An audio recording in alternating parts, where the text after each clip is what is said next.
Muy buenos días. Hoy es lunes 26 de diciembre del 2022.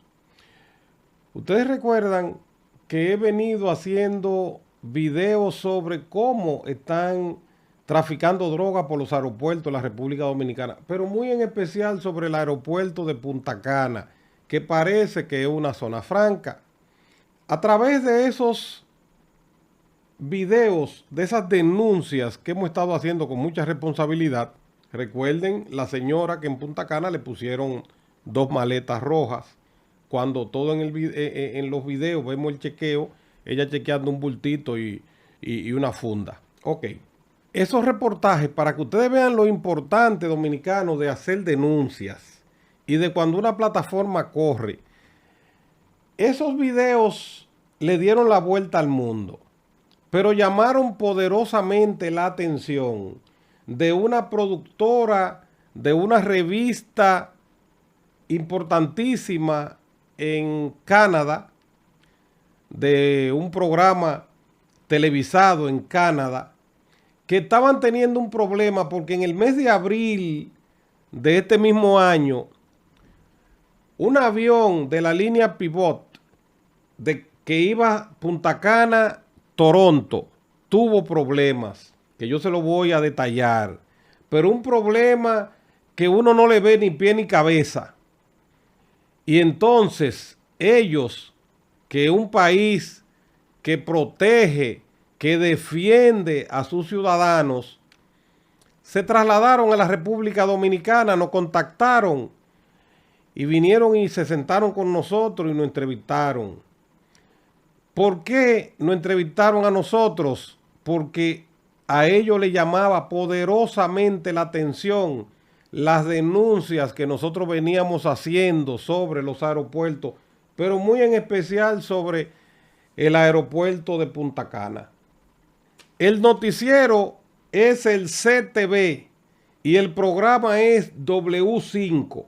La presentadora Avery Hames, la línea aérea Pivot, y la fecha de ese evento fue el mes de abril del 2022, donde se incautó 200 kilos de cocaína y el vuelo iba Punta Cana, Toronto. Miren, dominicanos, ciudadanos del mundo, qué complejidad. El piloto de esta línea Pivot, cuando se está preparando para despegar, está chequeando su avión, pero ya tiene los pasajeros que han abordado todo. O sea, ya el piloto puede salir, despegar. El piloto ve en el tablero que le marca un sensor que le da una alerta de que una compuerta que no se supone que la toque nadie, marcaba una alerta de que había sido abierta. Y esa compuerta es nada más y nada menos que de cables de conexión del avión. Y el piloto, como es normal o como es casi obligatorio, se mueve de su asiento y va a chequear esa compuerta. Y cuando abre la compuerta, ve que se abre con facilidad, se percata de que dentro hay varios bultos, de esos bultos largos de pelotero, que ustedes saben que los peloteros meten de todo ahí, bate, guante, pelota, esos bultos largos. Y él vuelve y se sienta y le reporta a la línea aérea: mira, me marcó el tablero un sensor de una compuerta que se había abierto de los sistemas de controles, que se supone que nadie le pone la mano. Cuando voy y verifico, me doy cuenta que sí, que había sido abierta y que dentro hay muchos bultos, bultos grandes de pelotero. Y la línea le dice: bueno, pues vamos a pasarle esa información, no te muevas, vamos a pasarle esa información a las autoridades. Y llaman a la Dirección Nacional de Control de Drogas del aeropuerto de Punta Cana. La Dirección de Control de Drogas va al avión, levanta la compuerta, se percata de que en realidad hay bultos ahí, saca los bultos, saca varios bultos y dice, terminamos, se lleva su bulto y se van. El avión vuelve otra vez a tener la posibilidad de despegar, pero el piloto, porque sabe que su vida y la de los tripulantes está en riesgo, sube a verificar si sacando los bultos no se maltrató, no se movió ningún cable, no se desconectó ningún cable y si la compuerta está bien cerrada. Y cuando abre, dice, oh, pero ¿cómo va a ser? Ve que todavía queda la mitad de los bultos ahí adentro. O sea, la DNCD fue y se llevó una parte de los bultos y se fueron, pero dejaron la mitad de los bultos ahí adentro. Y eso lo encuentro extraño. Serán ciegos esta gente porque ellos no tienen ni idea de lo corruptos que son estos oficiales aquí. Y entonces vuelve y se sienta y llama a la línea y le dice, oye, pero esa gente dejaron ahí varios bultos. Yo no sé qué pasó porque desde que tú levantas la compuerta se ven los bultos ahí. La línea vuelve y llama a la DNCD y la DNCD va con el truño así. Y cuando llegan al avión, sacan los 4 o 6 bultos que quedaban y entonces piden Tairá y amarran a toda la tripulación, al piloto y al copiloto y a todo el que iba en ese vuelo. Uno se pregunta, ¿y por qué no dieron esa orden de que estaba todo el mundo detenido desde el primer momento, sino cuando reportan que dejaron bultos ahí? Oigan cómo anda la cosa, ¿eh? Entonces, se llevan a la tripulación y a los pilotos presos, los distribuyen en cárceles y para donde lo mandan, desde que llegaron, le dije, los presos lo sangraron, cuchillo en garganta, los cuartos, reloj, todo, o lo picamos aquí adentro. Pero lo grande no es eso. Lo grande es que la tripulación y los pilotos se sorprendieron porque todo el tiempo y nunca le hicieron una pregunta sobre esa droga. Habían decomisado 200 kilos. Pero ¿por qué cae el piloto preso si el piloto es que está reportando el alerta que le dé el avión y lo que ve en la compuerta?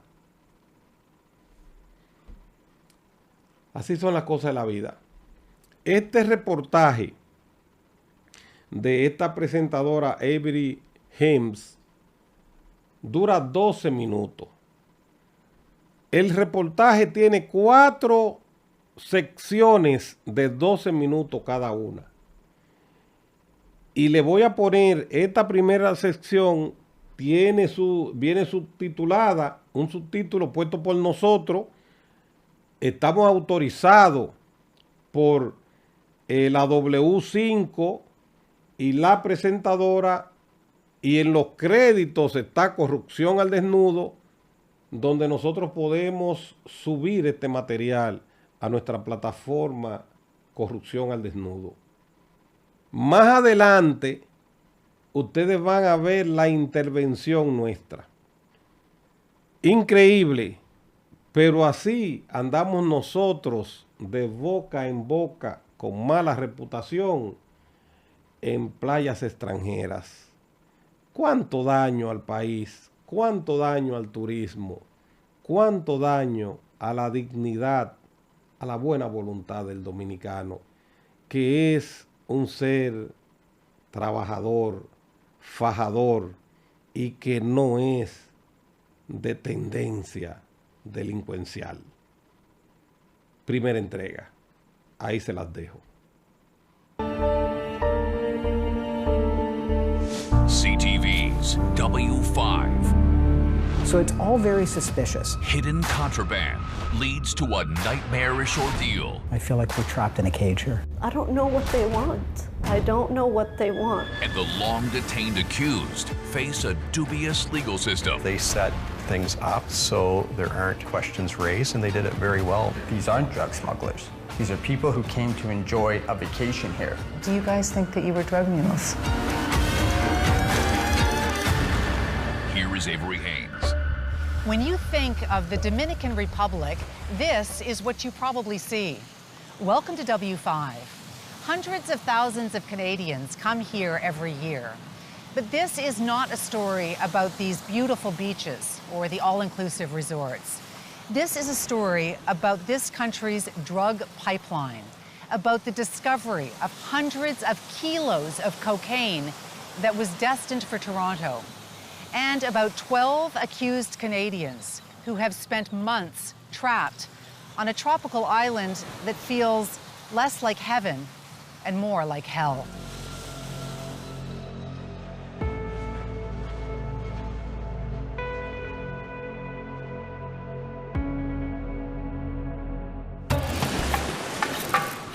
It's no wonder the Dominican Republic is the hottest tourist destination in the Caribbean.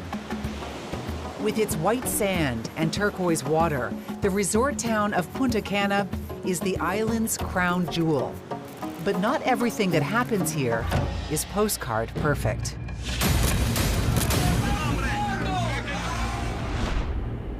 We're driving to a villa in one of the most exclusive and secure resorts on the island. It's a dream destination for most, but a nightmare safe house for a Canadian airline crew that has been trapped here for more than 7 months. This will give you a sense of just how fearful this crew is all these months later. They've been shuffled from safe house to safe house. They have 24-hour armed guards, and they wouldn't even give us the exact location of the house that they're now living in until we landed in Dominican Republic. We've come here to try to get to the bottom of a blockbuster crime. Good morning. Hey, how are you? Good. Alex, nice to meet you. Alex, Avery, good to meet you. A crime that the airline crew has become deeply embroiled in. I just want to go home. Tired of being afraid, scared. I'm suffering. We are all suffering. A crime they have been accused of as well. I have no words. The most hardest thing I've ever went through. The pain, the ordeal is real. It's very real. This day marks 217 days of their detention in the Dominican. And it marks the first time they've invited a journalist into the guarded safe house provided by their employer, Pivot Airlines. Rob DiVinanzo is the pilot. I look around and I see this beautiful villa. I see the sun and the sand. It's paradise. It's paradise in another lifetime, not now. I feel like we're trapped in a cage here. I'm constantly looking over my shoulder, worried about my safety. I'm worried about my family's safety back in Canada.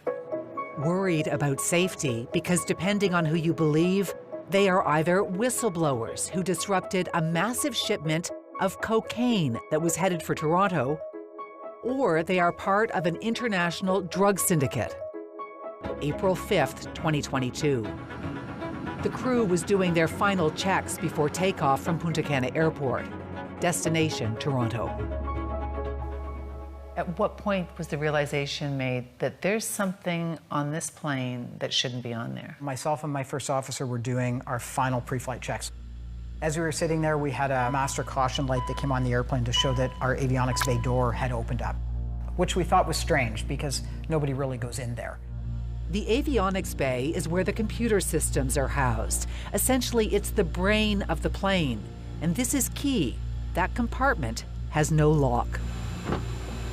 So it opens, and you pop your head in, and you see there's a bag in there. What did it look like? So it looked like a black hockey bag, and it had yellow string on the top of it. Pivot Airlines notified the RCMP and Dominican authorities almost immediately. This is the text co-pilot Atif Safter sent his wife, telling her his flight would be delayed and showing her the bag that was found. The crew took pictures and video as airport authorities inspected the avionics bay. And then flight attendant Christine Corello messaged a friend that more bags had been found. And I can remember texting my boss and saying, my gosh, there's 2 bags. And then it was 3, and then it was 4, and we just could not believe it. Having that many bags in that small area, we really averted an air disaster. There is no doubt in my mind. I think that had we got airborne or attempted to get airborne, we would have been in trouble. It could have crashed the plane. It could have crashed, for sure. They're not aviation professionals who did this. They don't know what they're doing. You know, they're jamming bags up in there with control cables and threats of fires, and it would have been a literal disaster. Christina sent another message describing the scene as like a movie. These 7 Canadians who were on board the chartered plane were asked to disembark. So they took the 4 bags and they put them on a cart and they took them away. And they said, okay, you're good, you can close the avionics bay door. So we thought we were going home, that's the end of it. So one of our crew members went to close the door and they couldn't close it because there were more bags up in the front. So we had to call them back and tell them to come back. So it's all very suspicious. An astounding claim that Dominican authorities either missed or chose to miss an extra 4 large duffel bags stuffed in the avionics bay. Rob says he initially thought maybe it was a bomb and couldn't believe it when the 8 bags were unzipped, revealing hundreds of kilos of cocaine. You are in charge of that plane. You are responsible for those passengers and your crew. Right. And you're watching 210 kilos of cocaine being pulled out of the belly of your plane. Yeah, it was horrifying. It really was horrifying. Seeing all those bags come out was absolutely horrifying. But there was relief, too. A potential air disaster was averted. A cocaine shipment worth tens of millions of dollars, destined for Toronto, was disrupted. The crew thought they would be celebrated as heroes, but it was at this moment when flight attendant Alex Rozov realized just how wrong they were. I was watching this particular guard walking back and forth and connecting the links of the zip ties. And he was stashing them in his back pocket, and I counted, it was exact amount for all of us, crew members. You're doing this a horrifying tally and recognizing, wait, there's a zip tie for each of us. That's when you realized that? Yeah, that's absolutely, that's what came to my mind, that, oh wow, what's next? Where are we going? Where they were going? Here, jail. Agencias de inteligencia incautaron 200 paquetes, presumiblemente cocaína, with bricks of cocaine on one side and a tactical officer on the other. The official announcement claimed that it was Dominican authorities who discovered the drugs, not the crew. Los agentes antinarcóticos, acompañados de fiscales de esa demarcación, atendiendo a informes de inteligencia, procedieron a realizar una inspección al avión matrícula. It feels like you just stop breathing and you just like in that moment of like holding a breath and then you don't know what's going to happen. In this local news report, you can make out some of the 12 Canadians being marched into prison. The 4 female passengers and flight attendant Christina were then transferred to a women's prison. She just grabbed my hand and she said, don't let it go. And she was crying. Yeah, it was horrific, very, very hard. People were breaking into tears and, you know, staring at that metal door, no window, constant heat, humidity, and no air. The male crew members were kept here at this notoriously overcrowded detention center. The cell so packed they couldn't even lie down. They say they were denied food and water for days, and that every sweat-soaked second was filled with fear, degradation, humiliation, and threats. One day an inmate forced the crew to the front of the cell. And he was pointing, it was a dead body laying down outside in the yard. He was pointing and telling us, you'll be next. If you're not going to pay, you will be next. Atif Safdar is the co-pilot. They would show us the pictures in the news of our own plane and tell us, you guys belong to something, so you need to give us money, or else we will kill you. After 9 terror-filled days, the airline crew was released on bail. Wow. And all I could think about was I was going to talk to my family, you know. Oh, it's terrible. So we ended up getting out, which was great. But, you know, really we thought we were going to be going home. And that was 7 months ago. Yeah. Bail is not freedom. Their names are on a no-fly list. They have no passports, and they're banned from leaving the island. They now live in a new kind of prison. We were told early on that there are people out there that want you dead. They want you dead for what you did, what you found, and what you reported. We have 2 security guards with us with guns all the time. It's absolute hell. There is no doubt that the justice system in this country is vastly different than the justice system back in Canada. Here they can hold you for up to a year just based on an accusation with no charges being laid. And so we have been really relentless in trying to get some answers from the district attorney, from the prosecutor, on where their investigation stands since the 12 Canadians were detained in April. But no one here is talking. And this is shocking. More than 7 months after their detention, none of them have even been questioned by the police. No, not a single time. Yeah. That's... It's ridiculous. I mean, we haven't even been able to tell our story, yet they keep us here for 7 months, potentially 12 months, but there has been no interrogation, no questioning. In fact, the only court proceedings in all that time have been instigated by the prosecutor who's trying to revoke their bail. You could be sent back to jail. God forbid, if we will go back there, I don't think we're going to come out alive. Like, there's no way. You think if you get sent back in there, you're not getting out? Absolutely. No doubts. Coming up. We want to go home. We want to go home. Trapped in paradise and feeling forgotten. I'm sick of words. They need to get us out of here. When W5 continues.